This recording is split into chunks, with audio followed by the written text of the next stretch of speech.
Hey everyone, so today we are going to continue our innovation unit with a talk on one of the most pivotal moments in the history of human civilization, and that is the Industrial Revolution. So, on its face, the Industrial Revolution may not seem like the most important event in the history of this world, uh, or era, or whatever have you, just in terms of like looking at where humanity was before it and where humanity has gotten to after it. However, uh, this period of rapid industrialization, where you move into large scale factories and mechanization, as we'll see over the coming days, has such an impact on the rest of the history of the world in the last 200 years and moving forward. So, this is a period that begins in Great Britain in the late 18th century. It soon spread to Europe, North America, and eventually the world. And it really marked a shift for the first time in the thousands of years of human history from manual labor, where people went out and worked on farms and used animals in order to help in the production of food and goods and services, to machine-based manufacturing, where machines are doing a lot of the work of this manufacturing. Just to sort of illustrate my case for it being or to start me off in terms of how pivotal this is, if we're just looking at this particular graph, we can see the world population in 1800 is around 1 billion people. And that had represented the most amount of people that had been on Earth at one time ever. Um, and so over the course of the next 200 years, we go from 1 billion people, and that being the highest it had ever been, to 2 billion in 1930, to 4 billion in 1974, to 6 billion in 1999. And by now, we have gotten to 7.3, 7.8 billion people in the course of time. And so over 200 years, we have exploded in population. And so much of this is attributable to the Industrial Revolution. So, a couple key factors that are leading to this Industrial Revolution that's happening. The first of these is the agricultural revolution. So, before the Industrial Revolution, there's an agricultural revolution which introduced innovations like crop rotation, where you don't grow the same crop in a given field every single time, that you rotate them so that the nutrients from those crops do not sort of strip the land bare and make it so that you can't continue to grow crops in as good of a way. But you also have the seed drill, which can allow for seeds to be drilled in much easier and to be planted much easier. And then also selective breeding in terms of plant types, and also just thinking about genetics within both plant and animal varieties. And all of these changes are leading to an increased food production, lower food prices, and also a population boom because more people can afford to eat. And so people aren't dying as much of starvation. And this is also freeing workers from farms for factory labor. Now, you also have an abundance of natural resources growing on. And so in terms of why this ends up happening in Britain is that these natural large supplies of coal and iron ore are going to power these factories. And this is crucial for powering those steam engines that will allow these factories to take shape. Now, you also have factors like geography and infrastructure. So, Britain is an island nation. It has navigable rivers where you can, lead ships up those rivers. It has natural harbors where you can have boats coming in and out to transfer goods, and a well-developed canal system as well. And so this meant that Britain had the means for transporting these goods out of here as well. In addition to that, they also had a stable political and legal system. And while that may not seem like important to figuring out, why this economic and societal change ends up taking place, unlike most parts of Europe, Britain had a constitutional monarchy, and this allowed people to sort of have greater freedoms than they did in other countries. And this, along with that political stability, as well as having property rights, allowed people to be able to build factories and feel like they could prosper from them. Now, this also meant that people had access to additional monies. So this strong banking system that is taking place in England as well as stock markets, is all allowing for investors to continue making money off of sort of investing or putting money into factory construction. They also have a large colonial empire. So this brought in a steady supply of raw materials from other places, materials that they may not have been able to get on the island of Britain. And so this allowed for them to continue funding and putting goods into these factories. And then they also had an innovative culture and Enlightenment thinking that was taking place.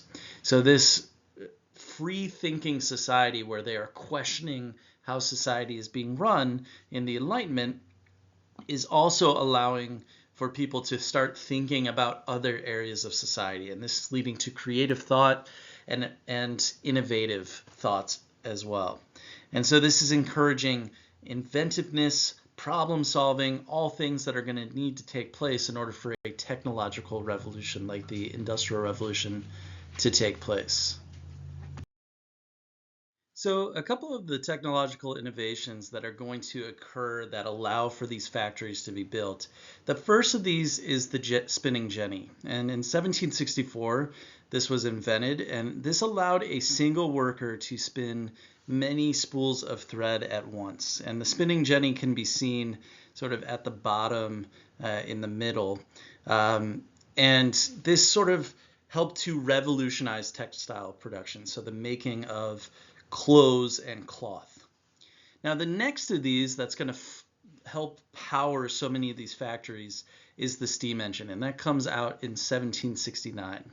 And this powered machines, locomotives, so trains that are going to allow for the transportation of goods and people, ships, much faster. And this is going to make factories less dependent on water power as well, because some of the early mills, in terms of how they ground flour and other goods and helped to power some of these earlier factories that were smaller in scope, were dependent on that water power. But you also have the power loom, which is another textile creation, and this sort of automated weaving. So instead of pressing the pedal like you had to in the spinning jenny that we see in the middle, we can now have a steam-powered sort of version of that, and this way sped up the production of clothes and cloth. And then the last one in 1856 is the Bessemer process, and this allowed for the cheap mass production of steel, and this became essential for building taller buildings, bridges, railways, that are all going to help us build to the skies, so to speak, as we continue going here.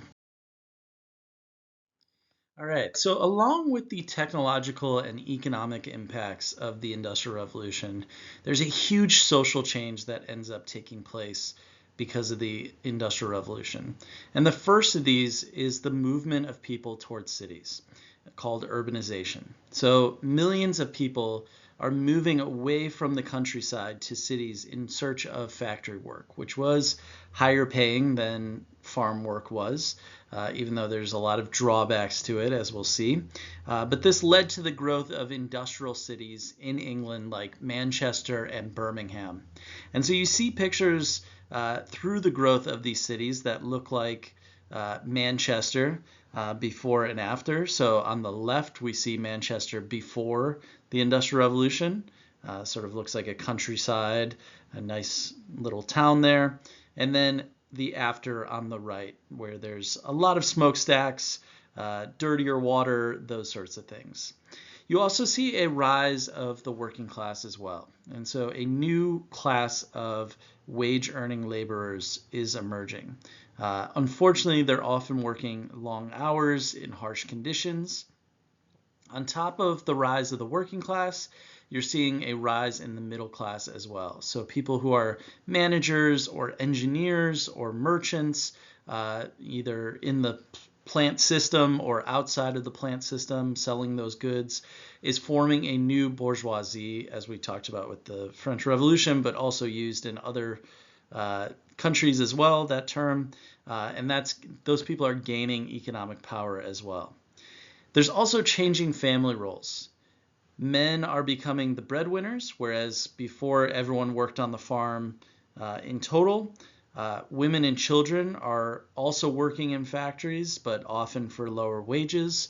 And so the men sort of become the primary breadwinners in a lot of cases in this case. And then the last part here are the living conditions. So you have overcrowded tenement buildings, which are sort of cheaply made dwellings for people. You have a lack of sanitation just because of how fast these cities are growing. They have not adequately planned for that.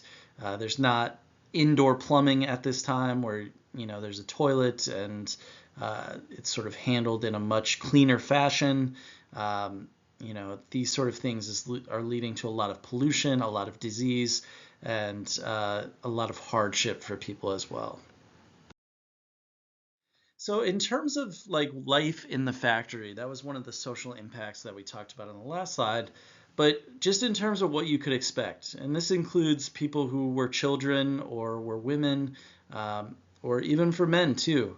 These are very long hours, 6 days a week, 12 to 16-hour days, working around dangerous machinery. Unfortunately for the children that were working there, they were oftentimes hired because they were small enough to fit behind the machines, and there weren't a lot of safety conditions put on that. And so unfortunately, you see conditions where children are losing limbs from working in these factories. You also have poor ventilation, poor lighting. Like I said, child labor is extremely common. And on top of that, people are not being paid much for this work. And then the last thing I just want to say real quick is that there's also this, environment of really strict discipline and fines. It was, you could be fined for anything from being sick one day and not being able to work, or passing out from the long hours that you were working there. And then on top of it, the supervisors that were working there could beat you physically. So just really bad working conditions for people within these factories. Now, in terms of the economic impacts, for the countries that industrialized, this was a huge thing. It made money for them. It shifted them in terms of the power that they held within the world. It was a huge thing. And for Britain especially, because they were the first country to industrialize, they shift from an agrarian or agricultural economy to an industrialist, capitalist economy. And on top of that, the fact that the government did not necessarily try to intervene in the workings of the economy meant that in a process known as laissez-faire, which means hands-off, where the government is not interfering with the economy, this is sort of guiding a lot of the business that's going on as well. And so profits from this industry that is going unchecked, that they're not enforcing these businesses to necessarily pay their workers fairly and stuff like that, it's all gravy for these countries because it's increasing their national income and what is called GDP, or gross domestic product. And that's sort of a measure of how strong a country's economy is. Now, all of this is leading to the growth of banks, to stock markets, to insurance-supported commerce, where these capitalists, these richer people who are sort of putting up the money for these factories and stuff like that, are sort of protected, but not a lot of other people within society are being protected. And like I said, this is leading to a large growth in terms of the economies, but as we'll talk about in some of the other slides, there's sometimes a drawback to that as well. Now, not everyone is necessarily happy with the progress that is being made. And so there's certain groups like the Luddites, who we're going to talk about here, who try and fight against the economic and technological process that's going on.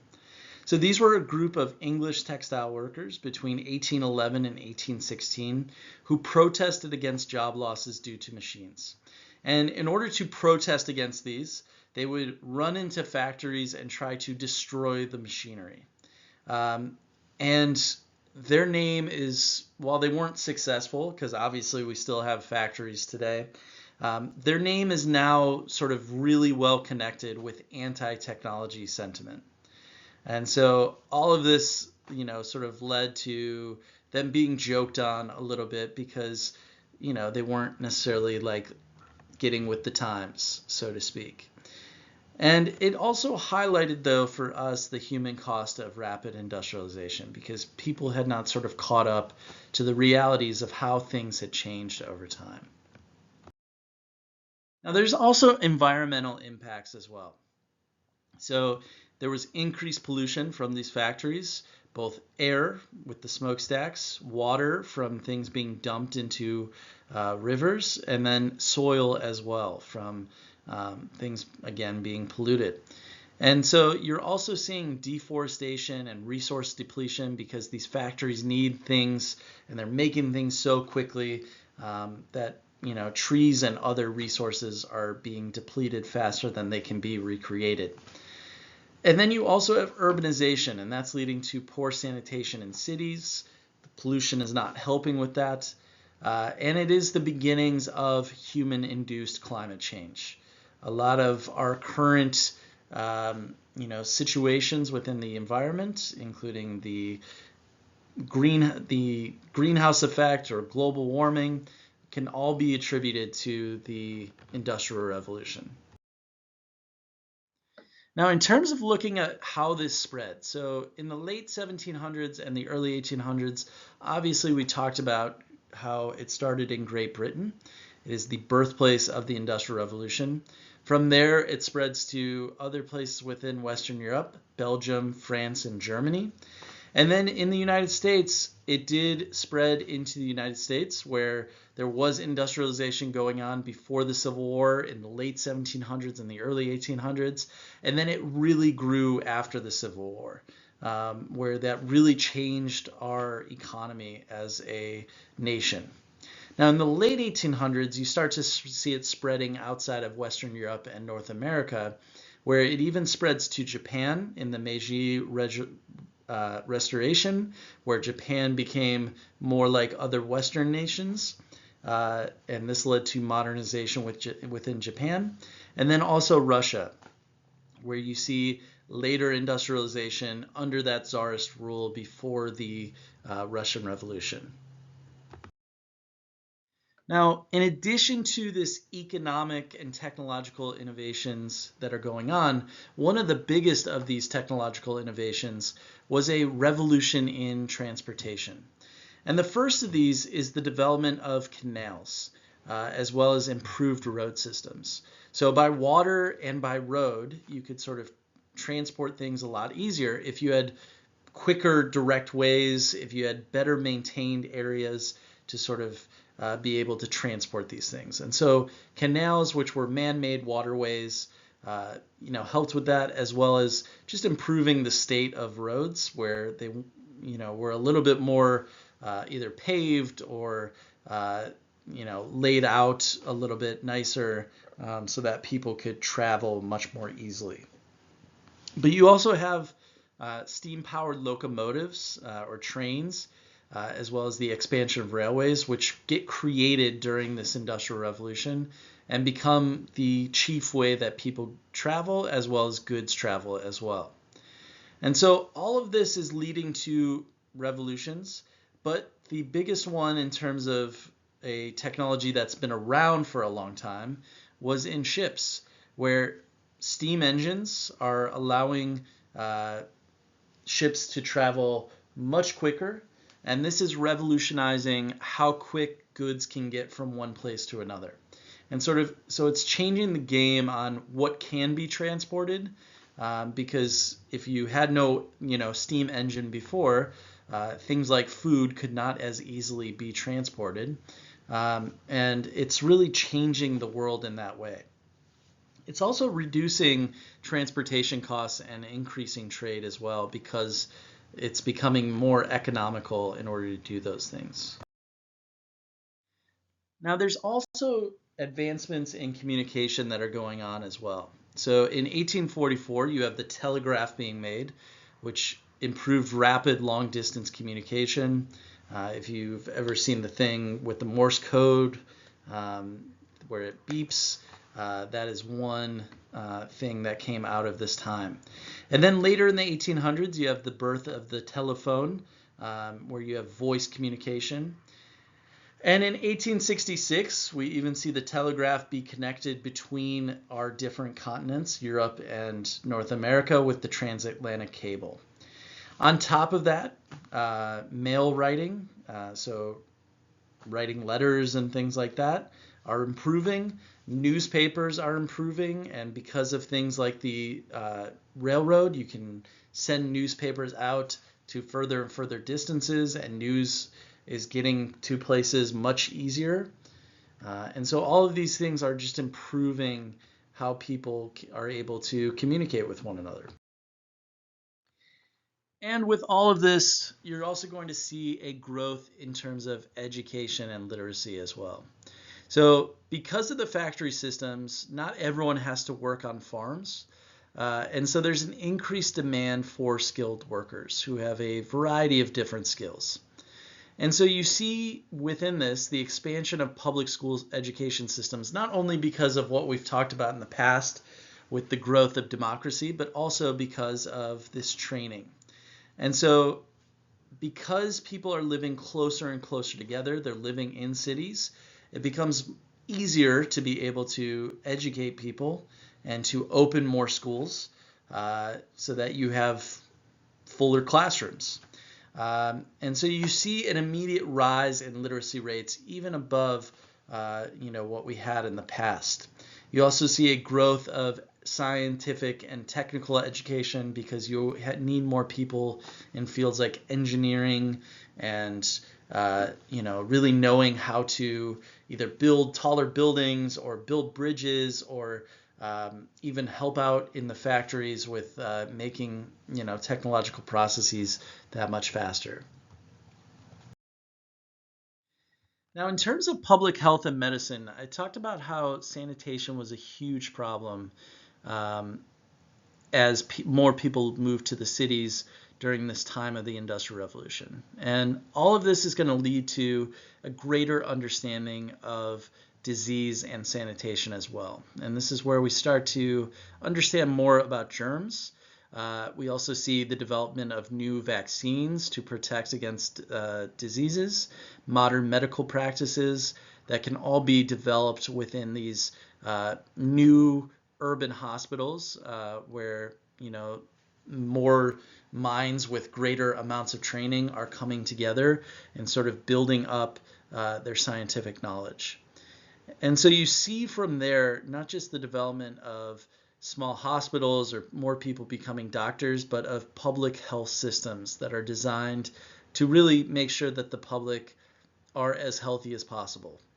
And so this is all leading to increased life expectancy. Because of that, more people are surviving, and this is leading to population growth. And so all of this is going to be a net positive for the world. Now, in terms of responses, I talked about the Luddites who were against technology, but you also see a response within cultural and artistic realms as well. And one of these was in Romanticism. And so in this time period in which you have these gray factories, people are trying to return to a time in which, a nostalgic feeling of what was happening before the Industrial Revolution. So a time period of valued emotion and nature that is reacting against industrialism's focus on machines and progress. But you also see another realm sort of come out of this as well, where writers and artists are wanting to depict what is going on within society and what society is really like under this new system. And so you see writers like Charles Dickens, who we know of from his books like Christmas Carol with Ebenezer Scrooge, or Oliver Twist, or A Tale of Two Cities, all of which are depicting working class struggles under this new era that we are in. You also see new styles in architecture and design, and this is sort of reflecting an industrial aesthetic, so using iron and glass in buildings. And then you also see a new artistic way of sort of depicting events through technology, because technology allows for the creation of the photograph and the camera. And this is all emerging as a way to document those social conditions and changes, as well as just open up humanity to new forms of looking at the world.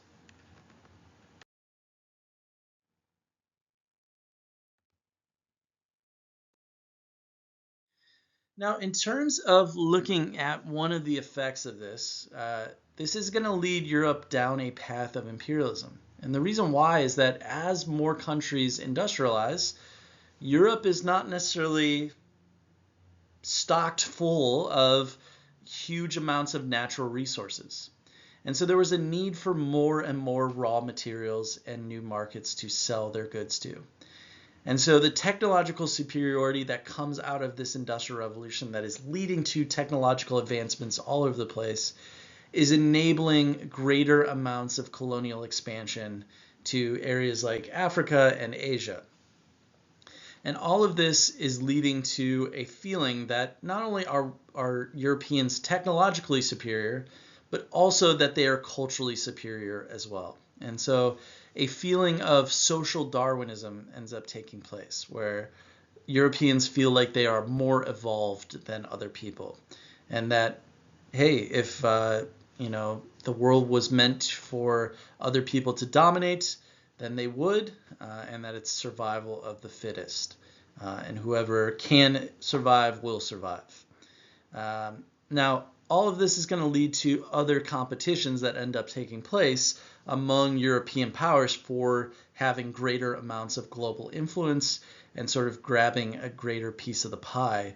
But for now, just knowing that this does lead to more imperialism is important. Now, in terms of just wrapping it up here, we do have a legacy and a global impact of the Industrial Revolution. And all of this lays the groundwork for modern capitalist economies, where you have more private ownership and more money being made by greater amounts of people. And you also have a global industrial system that ends up getting created from this in terms of the dominant way in which most of this world runs today. You also have a continuation of technological innovation into today's information age that can all trace its roots back to the Industrial Revolution, as well as ongoing issues with wealth inequality, labor being exploited by other people, either long working hours or poor pay or bad working conditions, and then climate change as well. And then also we continue to see industrialization continue to spread, especially in the areas south of the equator known as the Global South. All right, if you have any questions on this, please let me know. But other than that, I hope everyone has a great day.